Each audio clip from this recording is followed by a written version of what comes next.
আমরা প্রস্তুতি নিচ্ছি। যদি আমাদের দাবি আদায় না হয় তাহলে কিন্তু আমরা মাঠে থাকবো। কোন শিক্ষার্থীকে, আমাদের নারীদের হলে, ছেলেদের হলে কোন শিক্ষার্থীকে যদি কোন রকম বাধা প্রদান করা হয় প্রশাসন থেকে বা অন্য কারো পক্ষ থেকে কোন ধরনের হয়রানি করা হয়, আমরা কিন্তু এর দাঁত ভাঙা জবাব দিব। আজকে স্পষ্টভাবে বলে দিতে চাচ্ছি, আমরা বিশ্ববিদ্যালয় প্রশাসনের সাথে কথা বলেছি, শিক্ষার্থীদের যাতে কোনো রকমের হয়রানি করা না হয়, কোনো ধরনের এনকোয়ারি করা না হয়। আজকে আমরা একটি সমন্বয় টিম ঘোষণা করেছি। সাংবাদিক ভাইদের অনুরোধ জানাবো, আপনারা এই টিমটি আমাদের কাছ থেকে সংগ্রহ করবেন। আমরা চেয়েছিলাম এই আন্দোলন যাতে দীর্ঘমেয়াদী না হোক, ফলত আমরা কোনো সাংগঠনিক ভাবে এটাকে কোনো ফর্মাল কমিটি এতদিন ঘোষণা করিনি, কিন্তু আমরা প্রস্তুতি নিচ্ছি। যদি আমাদের দাবি আদায় না হয় তাহলে কিন্তু আমরা মাঠে থাকবো। সেই প্রস্তুতির জায়গা থেকে আমরা সারা দেশে প্রতিনিধি দিয়ে আমরা কিন্তু এই টিম গঠন করেছি। অসুস্থ হয়েছি, কিন্তু তারপরে আমরা কিন্তু আমাদের রাজপথের উপস্থিতি কমাইনি।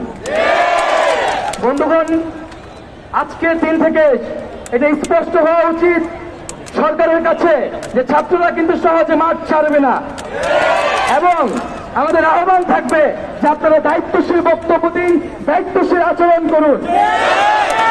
এই ধরনের দায়িত্বহীন কথা যদি আমরা আমাদের মন্ত্রীদের কাছ থেকে শুনি তাহলে কিন্তু আমরা এর থেকেও আরো কঠোর অবস্থানে যেতে বাধ্য হব।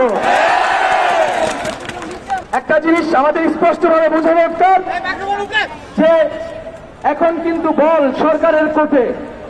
আমরা কিন্তু আমাদের এক দফা দাবি দিয়ে দিয়েছি, যেখানে আদালতের কোনো এখতিয়ার নেই, সেটা করার দায়িত্ব নির্বাহী বিভাগ এবং সরকারের কেবলমাত্র। ফলত বল সরকারের কোর্টে, এখন আর আদালত দেখিয়ে কোনো লাভ নেই।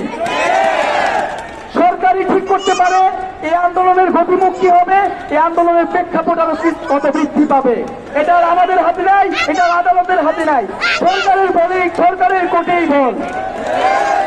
তাই আহ্বান করব সরকার এবং নির্বাহী বিভাগকে যে দ্রুত সময়ের মধ্যে আমাদের যে এক দফা রয়েছে সেটি আইন পাস করে আমাদের যে এক দফার দাবি সেটি পূরণ করুক। শিক্ষার্থীরাই তো সব বলে দিচ্ছে।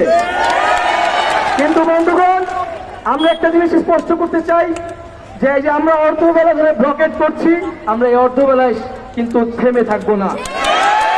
আমরা কি সর্বাত্মক ব্লকেটের পরিকল্পনা করছি, এবং এই জন্য আমরা আগামীকাল সারা দেশে, সারা ঢাকা শহরে আমাদের যত শিক্ষার্থী প্রতিনিধি রয়েছে তাদের সাথে সমন্বয় করব, গণসংযোগ করব, করে আমরা বুধবার কঠোর কর্মসূচি দিব।